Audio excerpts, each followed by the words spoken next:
My guest today is country superstar Lee Greenwood, who has recorded 22 studio albums, has had 7 number 1 hits, and 38 singles. Just the sound of his name takes us immediately to one of the most heard, most sung songs by all of us, God Bless the USA. Written and recorded by Lee Greenwood, the song has become known as America's second national anthem.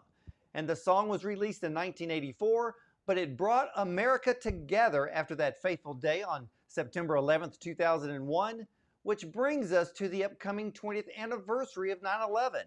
Well, Lee Greenwood will be releasing the new God Bless the USA Bible on that very day. So, ladies and gentlemen, let's welcome the singer, the songwriter, the American legend himself, Lee Greenwood. Welcome to the program. Thank you, Ward. Wow, what a great introduction. I need to tape that. That was really good. I have it on tape, so I'll send it to you. How about that? Please do. Well, let's just kick off with the most iconic song, I think probably one of the most iconic in country music or in all of music. What's the story behind writing God Bless the USA? I was raised on a farm in Sacramento, California, by my grandparents. My parents were divorced when I was a year old because of World War II. My dad joined the Navy right after the bombing of Pearl Harbor and left my mother with 2 young kids. They just couldn't live with that. And war does that to couples, splits them up. I had a great childhood, learned a lot about farming. I learned a lot that I didn't want to do farming, by the way. Just to let you know, it's hard work. I love my grandparents, and they took care of every wish and desire that I had, but they kept a tight leash on me. Sent me to church at the First Baptist Church in North Sacramento, California, where I sang Old Holy Night for the first time when I was 13 years old. As I approached my 14th, 15th birthday, I began working in clubs, nightclubs and bars. And I formed my own band at 16 years old. I graduated high school and left for Reno, Nevada at 17, and I never went back. And so I stayed in Nevada almost 20 years. And all of those early years, I did some U.S.A tours, and I recognized the sacrifice of the military. It's not just because of my father's service in the Navy and the Merchant Marine, but I just knew that there's something I could do along the way to unite our country. And I'd never traveled much till I got to Nashville. And I signed my contract in Nashville with MCA Records in 1979. And I started touring like a crazy fiend in 1980. And along with Reba McEntire, George Strait, the Oakers Boys, and Barbara Mandrell, we were all on the MCA label. And it was about 3 years in after touring those 3-4 years. We had 4 different albums, I believe, before You Got a Good Love Coming.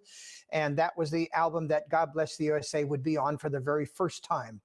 It was not intended to be a single. It was my tribute to the country I love. And it was Universal that made the call after they heard the whole album. They didn't want the song we had chosen for a single release, which is the title of the album. And we already had $25,000 in a video. And I was shocked when they went, no, it's going to be USA instead. And I'm like, wow. And so we did. It could have been career suicide. It actually went the other way. It went exactly positive. And when I started putting that on stage in the middle of my show, I think we only did about 4 shows, and it had to go to the end. After that, it was the finale and never changed. Wow. Now, have you been surprised of the longevity of the song itself? And, you know, every time I hear the song, literally, it's never aged. Well, thank you for that. I'm very proud of the first recording. There has been 3 recordings since then on 2 other labels, and I even have my own stadium track that I use when I sing live. And we do a lot of those shows. Well, we did before 2020, and now we're going to start again doing live events in stadiums, and I sing for the Predators here in Nashville as well. But I was surprised at first. But then the ripple sort of took effect. It was General Schwarzkopf who used it as a song of the war in the Gulf War.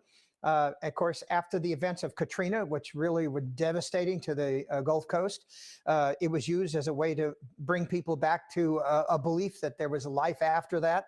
And then 2001. And this year, 9/11, of course, we're going to make the Lee Greenwood Patriotic Bible available on 9/11. And I will be in New York, by the way, that evening with Mayor Giuliani and the former police commissioner and 9/11. So yeah, we go back there often to honor those people that were killed during that terrorist attack. And again, that's why God bless the USA becomes popular every year to hear on radio and give people a courage to keep united.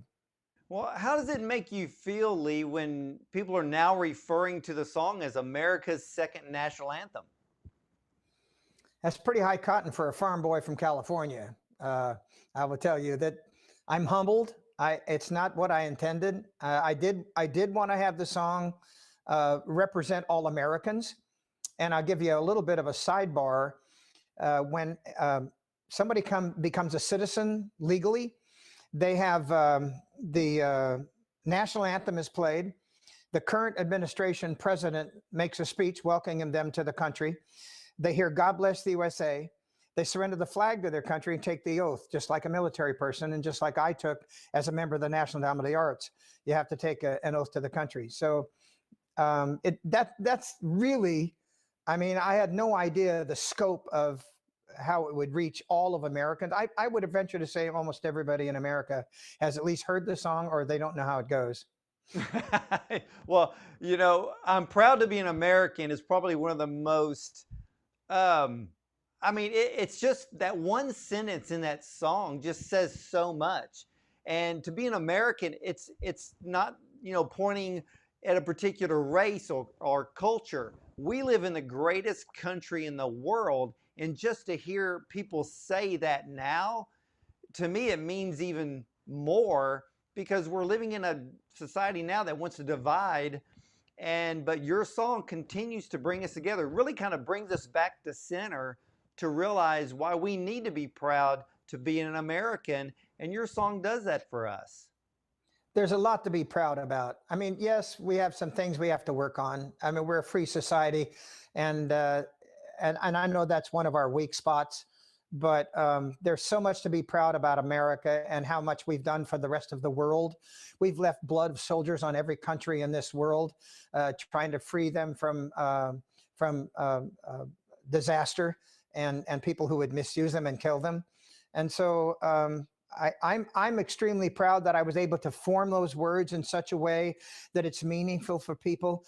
I have to tell you that the very first line, "If tomorrow the things were gone, I'd work for all my life," was written about my grandparents who suffered because of grain subsidizing and they couldn't make a living. That oddly enough, that was very important to me growing up as a teenager.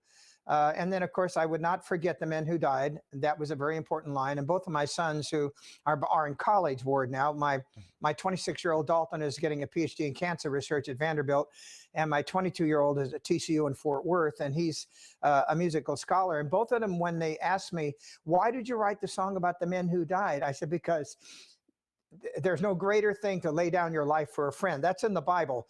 And so when people do that and give everything, they are giving you a chance at liberty and freedom just by dying.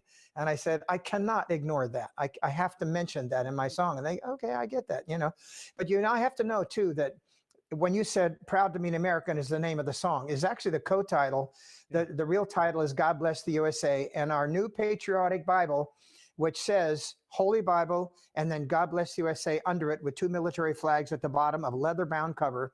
When you open up the front cover, I have the lyrics of the chorus, which starts, "I'm proud to be an American, where at least I know I'm free, and I won't forget the men who died." So and I signed my name to it, so that's the only place my name appears in the Bible. And the Bible in itself is the full Old and New Testament. When you go to the back page and open it up, there's the Constitution, the Bill of Rights, the Declaration of Independence, and the Pledge of Allegiance. So we call this the Lee Greenwood American Patriot Bible. Well, how did this project actually come about? Ward, I think I'm going to tour a couple more years. And as I'm doing that, I'm looking for opportunities so I can get into something other than just touring and making money on the road. I'm 78. I'll be 79 this year, and I think next year probably will be my last year to tour. So when they brought, I have several ideas on the table, but when they brought me the Bible idea, I said, you know what? I'm a conservative Christian. I love this idea. Let's make sure that it's patriotic, and we put the events in the back that represent our history and how we got started as a country. And so that's how I got started. First of all, I'm shocked that you are 78, 79 years old. I would have never picked a day over 62. so, uh, but I am so impressed with the Bible because you've included the founding documents, the Constitution, the Bill of Rights, the Declaration of Independence, and even the Pledge of Allegiance in this Bible. Why did you do that?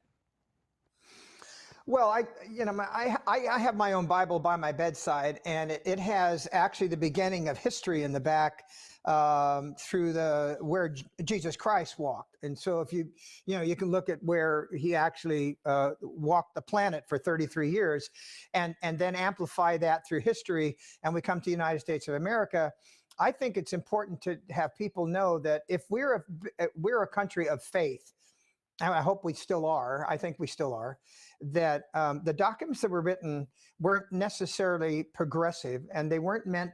They couldn't be changed. They can be changed. We can amend all of the things. We have that right, depending upon the whole culture. But from the very beginning, when people came to this country as immigrants, they wanted to be assimilated. They wanted to be part of what we are and who we are.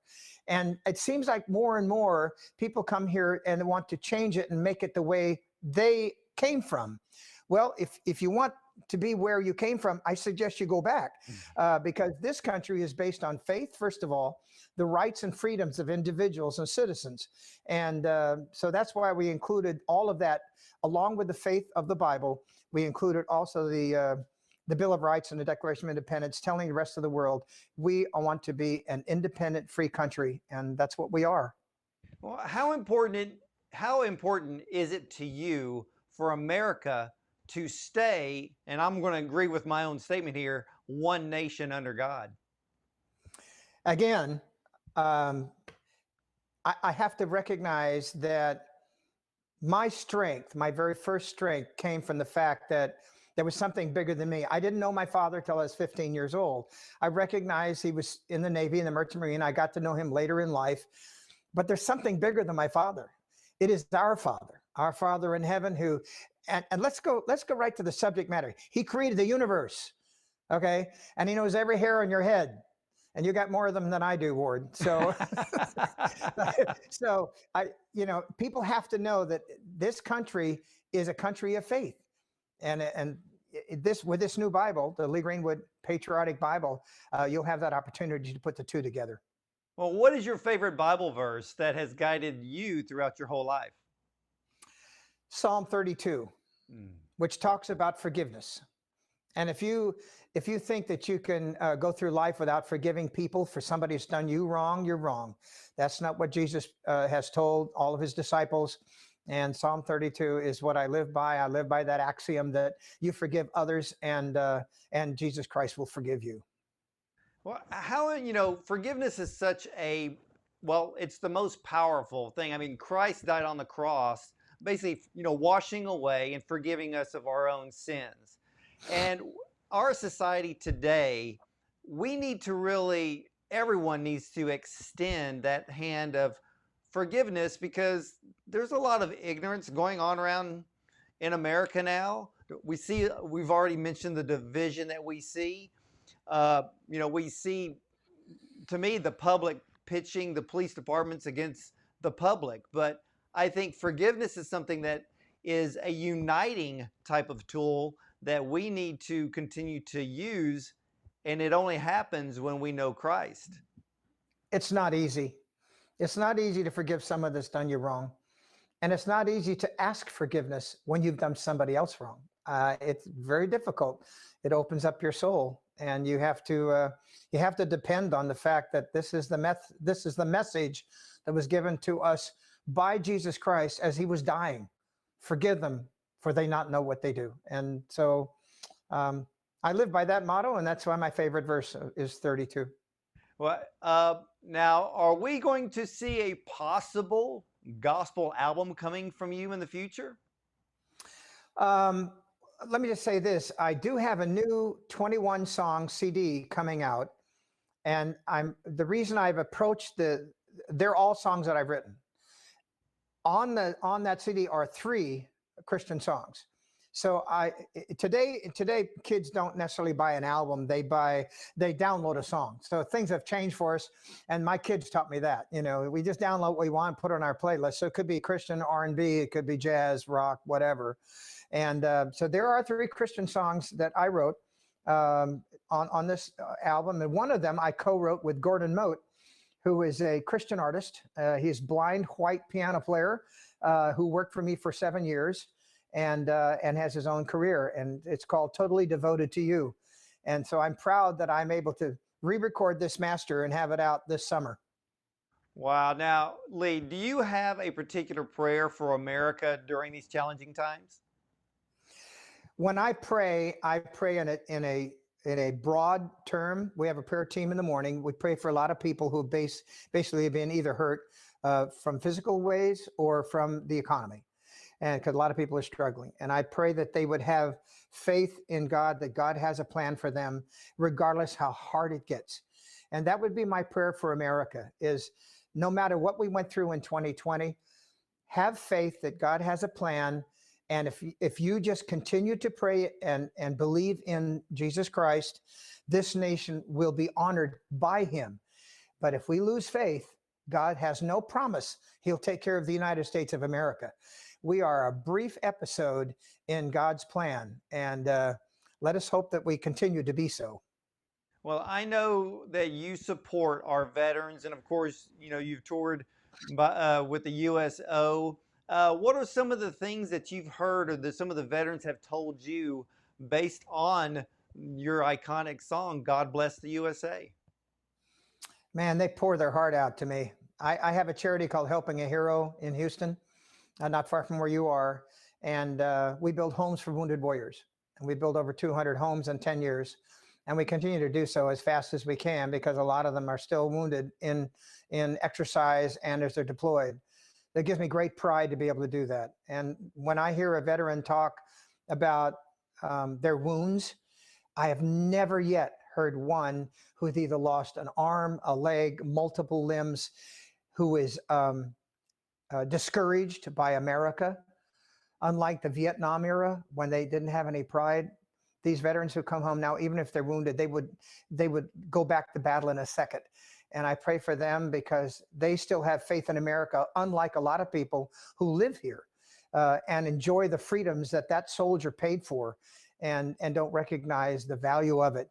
So the veterans that I talk to, they are all, by the way, I have many that want the Bible the first time it comes out, because they said, I want to remind my kids why we fight and the faith that I have in this country and in God. So, I mean, there you have it. Well, ladies and gentlemen, first of all, Lee, I want to thank you for honoring us with your time today and bringing forth this amazing Bible that I myself, I'm going to purchase it with millions of other people who are excited about this brand new project of yours. Again, I want to thank you for your time. I'll tell you this, that we have a lot of merchandise on our website, leegreenwood.com, t-shirts and things like that I could, and people send a picture to me and I sign it. I will not sign the Bible, by the way. I mean, it's not something I will do. I will not disgrace or dishonor my God by doing that. My signature appears on the lyrics on the inside, and it's pre-done and it's printed, so it's not a signature. And just wanted you to know that. But anybody who has the leather-bound Bible of the Patriotic Bible, I honor you and I thank you for buying it, and keep it by your bed because you need to read it every night.